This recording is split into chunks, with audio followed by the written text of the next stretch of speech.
Hello everyone. In this section we are going to talk about beta oxidation of fatty acid. How our body burns the fat through beta oxidation. I am Brindaronika working as a tutor in Triple M College of Nursing. Okay, objectives of today's section is define beta oxidation of fatty acid, identify the tissues involved, discuss steps with enzyme, state energy yield significance and enumerate the regulation of beta oxidation. Alright, now imagine you have been fasting since last night, or imagine you are running a long distance race, maybe past 30 minutes. At that point, your blood glucose is falling, your glycogen stores are getting used up, and the body needs to find fuel urgently. So, what does it do? It turns to fat. Fat stored in the adipose tissues, it gets broken down and fatty acids are released into the blood. They travel to the liver, heart and the skeletal muscle, and there they are broken down through beta oxidation. Now, what does beta oxidation produce? It produces something called acetyl-CoA. It produces NADH and FADH2, and all of this go into the Krebs cycle and the electron transport chain to finally gives us ATP. Now, why this is clinically important? So, if you are taking diabetes mellitus patient means glucose cannot enter the cell because insulin is absent or insufficient. So the body shifts almost entirely to beta oxidation for energy. This produces so much acetyl-CoA that the liver converts it into ketone bodies, and that accumulation of ketone bodies is what leads to diabetic ketoacidosis. So, when you are managing diabetic patients in crisis, this is the biochemistry happening inside the body. Okay. Now, let's move into the definition. So, beta oxidation is a metabolic process by which fatty acids are broken down in the mitochondrial matrix into two carbon units called acetyl-CoA, producing NADH and FADH2 for ATP generation. Now, the key things in the definition, it happens in the mitochondrial matrix. It produces acetyl-CoA, two carbons at a time, and NADH and FADH2 are the energy carriers produced. Okay. Now, so where exactly does beta oxidation happen in the body? Not every way. It happens in specific tissues. The liver is the most active site. During fasting, the liver is working round the clock breaking down fatty acid. The heart muscles actually prefers fatty acid as its main fuel even under normal resting condition. About 60 to 70% of the heart energy comes from the fat. Skeletal muscle uses beta oxidation heavily during prolonged exercise. Once glycogen starts running low, the kidney also does it to meet its own energy needs. Now, two tissues that cannot do beta oxidation. One is brain. Brain cannot do it because fatty acid cannot cross the blood-brain barrier. And next one is red blood cells. They have no mitochondria at all, so the pathway simply does not exist there. Both depend on glucose under normal conditions. Alright, now we'll move into the very important part, steps overview. It has three main phases. First is the activation, which happens outside the mitochondria in the cytoplasm. Second is transport into the mitochondria through what we call carnitine shuttle. And third is the actual beta oxidation cycle inside the mitochondrial matrix. Okay, let's go through one by one. First one is activation. So, before a fatty acid can be broken down, it has to be activated first. Think of it like this. You cannot use a raw material directly into the factory. You have to process it first before it goes into production. Same idea here. Activation happens in the cytoplasm. The fatty acid combines with CoA and the energy comes from ATP. The production is fatty acyl-CoA. The enzyme that does this is acyl-CoA synthetase. Now here something is important. This steps breaks ATP all the way down to AMP, not ADP. That means two phosphate bonds are broken, which is equivalent to spending to 2 ATP. So this is an energy investment of 2 ATP. You are paying 2 ATP upfront before you can start earning energy from this fatty acid, and this step is irreversible. Once activated, the cell is fully committed to processing that fatty acid. There is no turning back. Okay, next one is a second step, that is carnitine shuttle. Now fatty acyl-CoA is ready, but it needs to get inside the mitochondria. And here is the problem. The inner mitochondrial membrane will not allow CoA of fatty acyl-CoA to pass through.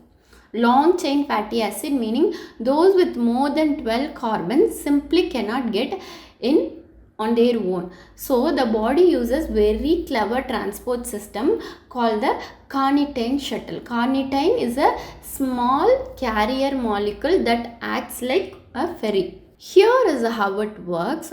On the outer mitochondrial membrane, the enzyme CPT1, that is carnitine palmitol transferase 1, transfers the fatty acid from CoA onto carnitine. Now it becomes fatty acyl carnitine. This form can cross the membrane. A transporter carried across. On the inner side, the enzyme CP2, carnitine palmitol transferase 2, transfers the fatty acid back from carnitine onto a new CoA inside the matrix. So fatty acyl-CoA is reformed inside the mitochondria, and carnitine goes back to ferry the next one. Now why am I spending time on CPT1? Because CPT1 is a rate limiting enzyme of the entire beta oxidation pathway. It is a gatekeeper. It controls how many fatty acids enter into the mitochondria, and therefore whoever controls CPT1 controls how fast beta oxidation runs. And next one is third step, a very important thing. In this step only actual beta oxidation cycle is happening. So it has 4 steps and it repeats again and again, each time producing one FADH2, one NADH and one acetyl-CoA, and shortening the fatty acid chain by 2 carbons. Okay, we'll see one by one. First is a step 1 is oxidation. The enzyme acyl-CoA dehydrogenase removes 2 hydrogens from the fatty acyl-CoA. These hydrogens are picked up by FAD producing FADH2. A double bond is formed. This is your first energy harvest of the cycle. And step 2 is a hydration.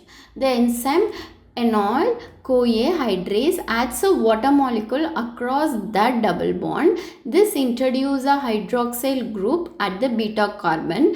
No energy produced here. It's just setting up for the next step. And the third step is oxidation. Here the enzyme hydroxyl-CoA dehydrogenase oxidizes that hydroxyl group to a ketone. The hydrogens are picked up by NAD plus producing NADH. This is the second energy harvest of the cycle. And the last fourth step is thiolysis. Here the enzyme is thiolase, is also called beta ketothiolase, cleaves the molecule. It adds a CoA and split off 2 carbon acetyl-CoA. What remains is a fatty acyl-CoA, that is 2 carbon shorter than what started the cycle. That shorter chain now goes back to step 1 and the whole thing repeats one round. One FADH2, one NADH1, one acetyl-CoA. 2 carbon shorter. And it keeps going until the entire fatty acid is broken down completely.